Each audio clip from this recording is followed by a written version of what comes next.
శ్రీ వెంకటేశ్వరావతారము. శేషునికిచ్చిన వర ప్రకారము వామదేవుడు అవతరించినాడు.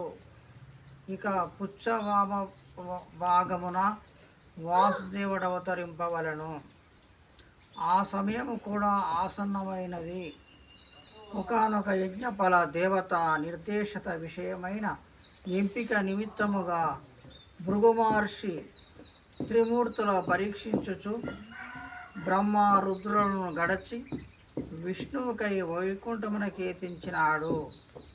అప్పటికా మాధవుడు రను విష్ణుమూర్తి భృగుమహర్షి పాదనేత్రమును చిదిపివేయుట దేవితో ప్రియ సంభాషణలోలుడై ఉండెను.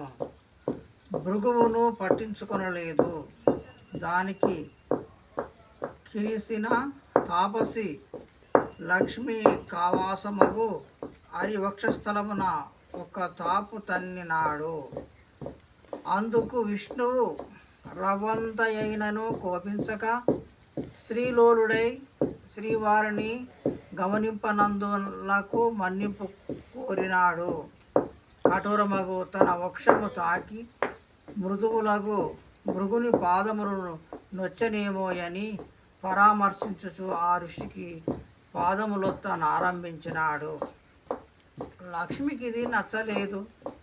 సర్వదేవతలు, మునులు, యతులు ఒకరేమిటి సృష్టిని గల చరాచరమంతయు లక్ష్మీ నారాయణులకు తమకు మృకులిడుచుండగా సర్వపాలకుడైన తన పెనిమిటి ఒక తాపసికి పాదములొత్తుట ఆమెకు భరింపరానిదయ్యను. అదియునుగాక ఆ భృగు ఏమైనా భక్తుడాయనినా కాదాయే. తన కళ్ళ ముందరే తన కాటపట్టైన తన భర్త యొక్క వక్షస్థలమును కాలదన్నినాడాయే.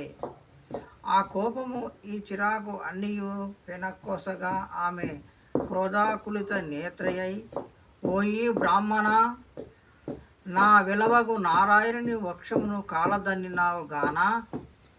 ఇక నుండి నేను బ్రాహ్మణులను అనుగ్రహింపను. మీ విప్రులు దరిద్రులగుదురుగాకయని శపించినది. మరియు విష్ణువును చూచి, పురుషోత్తముడవని నిన్ను వరించి తిని, కానీ నీవు సామాన్య పురుషుల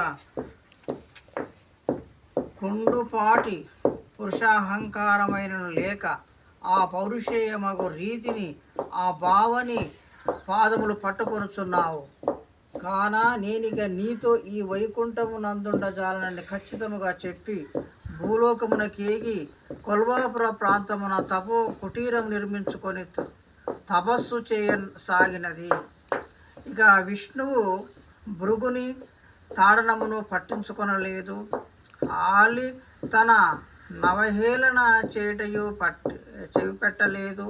తుదకు తన సర్వస్వమైన ఆమె తనను విడిపోవుటయును సరకుగొనలేదు. రమణారాధన మందేయుండి పోయినాడు. పాదసేవ నెపమున ఆ భృగుని ఎరికాలియందున్న అహంకార నేత్రమును చితిపివేసినాడు. దానితో నా బ్రాహ్మణులకు జ్ఞానోదయమైనది అరిని స్తుతించాడు. తన రాక గల కారణము వినిపించి విష్ణువుచే అంగీకరింపబడిన వాడై అతడు తన యజ్ఞభూమికి తరలిపోయాను.